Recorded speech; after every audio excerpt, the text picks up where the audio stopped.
नमस्कार. ही कढई गरम करत ठेवली. त्याच्यामध्ये एक मोठा चमचा मी तेल टाकलं आहे. अर्धा चमचा मी बटर टाकलं आहे.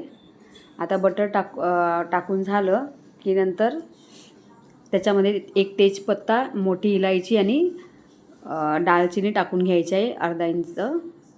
आता दालचिनी टाकून झाली की नंतर आपण अर्धा चमचा जिरे टाकले आहेत. हा एक मोठा कांदा पातळ कापून घेतलेला लांब हा टाकला आहे.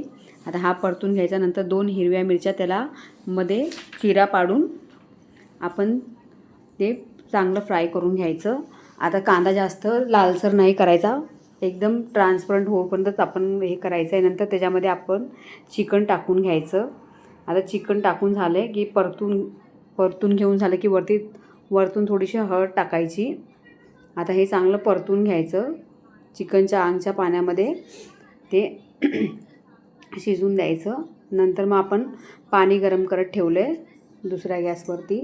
तर पाणी गरम करत ठेवलेलं हे चिकनचं पाणी जर संपलं तर नंतर मग चिकन शिजण्यासाठी आपण थोडेसे पाणी टाकणार आहोत, कारण आपण चिकन सूप बनवतो आहे. मस्त थंडीच्या दिवसामध्ये हे चिकन सूप खूप मस्त वाटतं प्यायला. आता मीठ टाकून घेतलं आहे चवीनुसार. आता त्याच्यामध्ये आपण गरम पाणी करून ठेवलेलं. आता हे चांगलं परतून झालं की नंतर गरम पाणी करून टाकायचं. नंतर गरम पाणी टाकलं आहे. आता ही काळी मिरी पावडर आहे. काळी मिरी नाही, ही सफेद मिरी आहे. सफेद मिरी घेतली आहे अर्धा चमचा.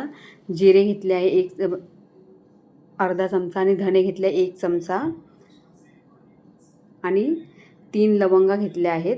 आता हे चांगलं मिक्सरला बारीक करून घ्यायचं. आता बारीक करून घेतलं आहे मिक्सरला. आता कढई गरम करत ठेवली आहे आणि त्याच्यामध्ये मी थोडंसं बटर टाकलं आहे 1/2 चमचा आणि त्याच्यामध्ये जे आपण ही पावडर करून घेतलेली काळी मिरीची सफेद मिरीची ती आपण टाकून घ्यायची आहे. जिरे वगैरे त्याच्यामध्ये टाकून घ्यायचं आणि थोडीशी कापलेली कोथिंबीर टाकली आहे. नंतर ह्याच्यामध्ये आपण कॉर्नफ्लॉवर वगैरे काही टाकणार नाही हो, सूप बनवायचं आहे तर. ह्याच्यामध्ये मी गव्हाचं पीठ टाकलं आहे बघा. बटरमध्ये परतून घ्यायचं चांगलं आणि बटरमध्ये परतून झालं की पटकन जे आपलं चिकनचं पाणी होतं, सूप होतं ते याच्यामध्ये टाकून घ्यायचं.